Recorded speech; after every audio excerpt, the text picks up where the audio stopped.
Okay, well, we're gonna get started just right away. We're not gonna mess around today. Here's what I'm thinking. I really feel like today. What's up, Josh? How you doing, bro? Looking good. Bam. Okay, guys, I'm excited for today for sure. Again, the chat's open. It'll stay open throughout the entire deal here today. So if you got anything to say, questions, we're gonna move fast. We know Casey's a bit of a fast talker. So we're going to have a hard time maybe keeping up. Casey, by the way, can you hear us, brother? Yep. Can you hear me? Yep, I can hear you perfect.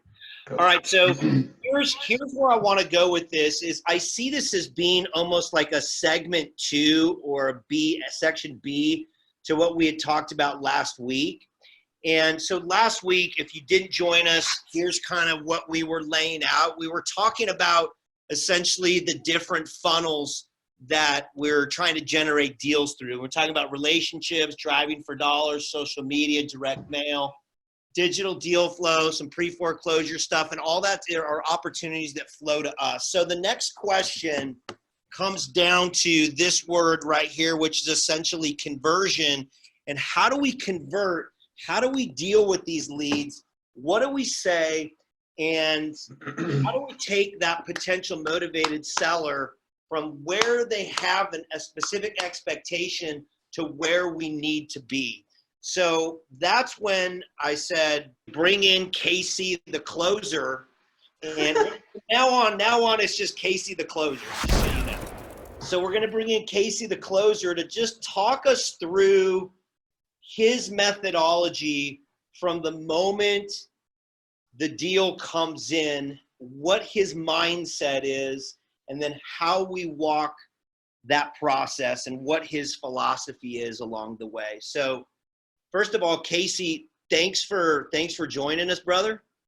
Yeah, thanks for having me.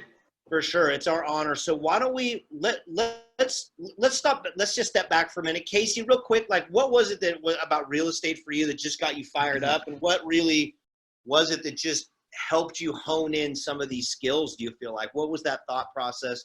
Talk me through that. Nothing really. God graced me. I was serving tables, and my parents had went on their journey, and they just met some people. Wholesaling kind of came up. It was one of those things. I was sick of serving tables. I'd been doing it fine dining for 10 years, whatever the case was. I got kids. It was kind of an end of the road thing. I had managed restaurants, a lot of time, little money, there was just no hope, clocking in, clocking out. And my mom just kept harassing me saying, you'd be super good at this. You'd be super good at this. And finally sparked a little interest. And then I kind of got analysis paralysis, is what they call it. But we were using Mojo Dialer, and it had this little drop down screen on it, and I don't get intimidated very easy, but I swear I was intimidated. Like, I had my speech all memorized and everything was going, and then that thing would drop down and I'd freeze, and so it actually took me a little bit longer to get fired up. But I just got, you can call it luck or whatever, it was just happened the way it was supposed to happen. But I just got some really good leads right at the beginning, like some just like, oh hey, how's it going, man? Like just some like real easy ones. And so I kind of like cut the edge off a little, and then I got like a really nice assignment within like a week of me being on the phones, and it was life changing. It was, we made like 20 grand or something like that, and I left a ton of meat on the bone. I put it out at, I don't know what it was, like 60% or something, but they offered over like 15 grand or something, because it was just a turnkey, and I didn't know any better at the time. So I was doing like my comps based on our formula, which was a decent amount of reno, and this thing needed no reno. So I got it super low, and everyone was like, this is a big deal. So anyway, we made a decent amount of money on that, and it allowed me to do a little space, and I just slowly weaned off serving. And then and for everyone who's listening on here, I do have kind of an unorthodox approach on some of my things, because at the end of the day, this might sound weird, but I just don't care. Like, I learned how to say no fairly early. I lost some deals we didn't get. Maybe the margins weren't right, and I got stuck in some deals where, you know, it maybe took me 3-4 months to get the thing done, and I made $2,000 or whatever the deal was. So I learned how to say no. So when they call us or I call them, the approach is the same every single time. It's like, what's up? Like, hey, what's going on? How are you? You gave us a call. This is Casey. I own Gem State Cash Offer. I just wanted to give you a call back. What's going on, man? And I just started out that way, very informal. I let them talk as much as I can in the beginning. A lot of the times, especially if you're dealing with a male, a lot of the times they're very curt and just like to the point real quick. So you kind of got to dance around that a little bit, but so tell me, so you really start out super informal, it sounds like. Super. Yeah. On all of them too. So my big thing is, and I'll talk about Chris Voss countless times probably through this phone call, but I really believe that that's the manuscript for making money on the phones, in real estate, whatever the case is in your personal life. But it's all tone for me. So I reflect whatever tone that they're doing. So if it's some tough trucker guy and he's like, hello, I'm like, hey, how's it going? You know, and I just keep it short. If it's some soft older woman, I go, hey, how are you? This is Casey, you know, and it's more of a tone thing than what I actually say, I think, at that point. But very informal and just more trying to befriend them or not. Because the reality is like the conversation's going to go a couple different ways. It's going to end up in the same place every time. And that's going to be what's the motivation. And so I could care less how it starts or how I get there. My mom is extremely good on the phones also, and she has a completely different approach than I do. What that looks like for me is I'll just kind of take you on like a little mock conversation, and it's like a rabbit hole. So it's like, hey Jane, this is Casey. I was just calling about a property I believe that you own on blah, blah, blah, blah, blah. I was just calling to see if you ever thought about selling that property or if you would consider an offer on it. She says, yeah, da, da, da, da, da. And then we get into the conversation and she starts saying, yeah, well, I'd like to sell in about 30 days. I got some stuff coming up. The inexperienced caller will say, oh, 30 days? Now I got a timeline, right? And then they go, so what is the condition of the house? I go down rabbit holes with these people, but I try to direct the traffic, and we can get into that later or maybe a different conversation. But so I'll say 30 days, what's happening in 30 days? And I'm on board 100% right here. Let's start talking again about Barbara and not the deal coming back to your buddy. So I got to close in 30 days. I got to close in 30 days. Oh yeah, what's going on in 30 days? Oh, we just got some personal stuff with our family. Oh, is everybody okay? Yeah, everyone's okay. We just have to get up. We're thinking about going to Tennessee. Tennessee? That's a far stretch. What's over in Tennessee? Oh, my aunt's over there. Oh, really? So are you like super close with her, or what's going on? That seems like a far move. And you just get her talking. Eventually, the guard will drop, and she's going to want to tell you her story, but she's just being reserved. You want to be compassionate, but you got to remember the task at hand. And the task at hand is always directing them back to your agenda. So she's got a problem. She wants to sell her house because she has to go to Tennessee. She wants to be close to her.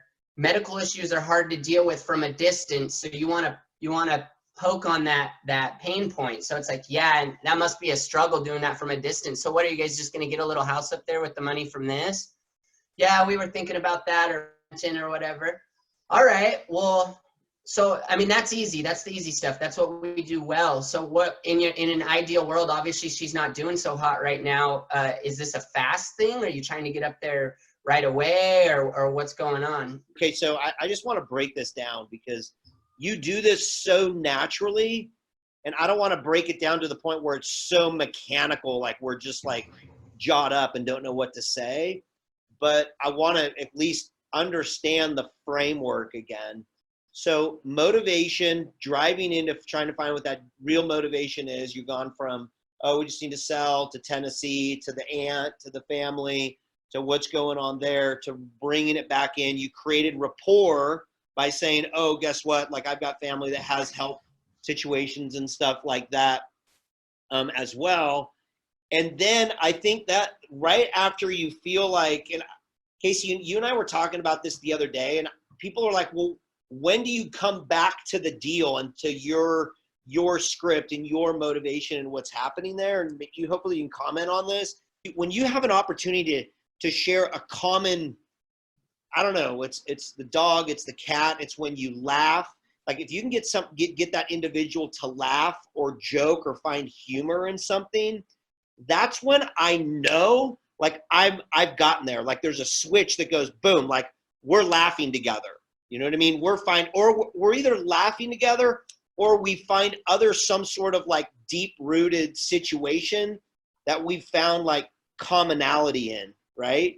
And that's when in my mind, once I feel like I've kind of hit that, and Josh says like common ground, when I've hit that point and we've laughed, we've shared this experience, we've kind of come together, we've attached, that's when I switch it to exactly what you just said, Casey, which is in the ideal world or the ideal scenario, help me understand what that would look like for you. I don't know if you can see it on my board, but it says timeline, condition, price, and motivation. So while I'm talking to this lady, I had brought up Tennessee, and then I had very subtly added in, so are you waiting to, are you going to buy a house? Are you just going to use the cash from this to buy a house? Or are you going to, rent or whatever the case is? And so you can get kind of an idea on price in that thing. Because if they're going to buy a house with the money that they're taking off this, there's a good chance they got a lot of equity in that house. If they're going to rent, they might not. Condition, we haven't got there yet, but timeline, somewhere around that 30 days. I'm trying to ask her, are you trying to do this quick? Are you trying to do this slow? What does this look like for you? And then really pressing on the motivation. And you got to remember, like, the house might not be the determining factor for her going to Tennessee. The house just might be something she has to get rid of to get there. Whereas another person, the house might be everything. The house might be her lifeline, her money, her gas, her food, her help for her medical bills, the whole 9 yards. So you kind of got to like gauge that out. And so when I say in a perfect world, like, what does that look like for you? And she's like, well, we'd like to sell the house, and we'd take some of that money and probably buy some property or put a down payment on it or something. And you'd be lucky to get that kind of information, but get some down payment on it. And then she just needs some help. So honestly, we'd like to take it pretty quick. And then that's when I start to I direct the traffic a little bit away from this medical issue. And then I'll circle back. I'll use the sister's name or the aunt's name or whatever throughout the conversation. But this is where I go, okay, so let me get this straight. So she's got some medical issues, obviously severe, and we want to get there. And I'm completely compassionate to that. I have empathy for that because I have a ton of family. I've had sick family. I've lost a couple of brothers actually when I was in my 20s. Throw a couple things in there like that, right? And it's not for them to have sympathy for you, but you don't know what they're going to relate to, And so, right. So I get it. I get wanting to be there. So we have this situation. You're trying to get there. Obviously, the house is a thing. But let me ask you this: is there anything else that is holding you back? Like, is there something else that I can create value in to help this transition to be smooth? Like, what are you? And then you wait and you shut up and you just let her listen, or you let her talk for a second. But let's say she doesn't. A lot of the times people don't want to ask for help. It's an ego. It's a punch to the ego, right? So especially if I can gauge that there's some age there, I'll say, well, let me just run some scenarios for you. So I have a pretty big team, just so you know. I got 20 young backs. So if we were able to come to an agreement on price and we were to make this smooth for you and you were able to be next to your aunt fairly quickly, would it help you if I sent out some guys to pack your stuff up for you? Casey does it so naturally, but he's starting what they refer to as like forward pacing. And basically what we're doing is we're taking them out of today's problem and pushing them into the future and solving that future problem, right? And so sales guys do this all the time where they're like, man, when you buy this ticket and, travel or whatever, when you buy this ticket, can you imagine for a minute if you had the opportunity to be on the beaches, right? So he's doing the same thing, right? It's not like whether I should buy the ticket or not.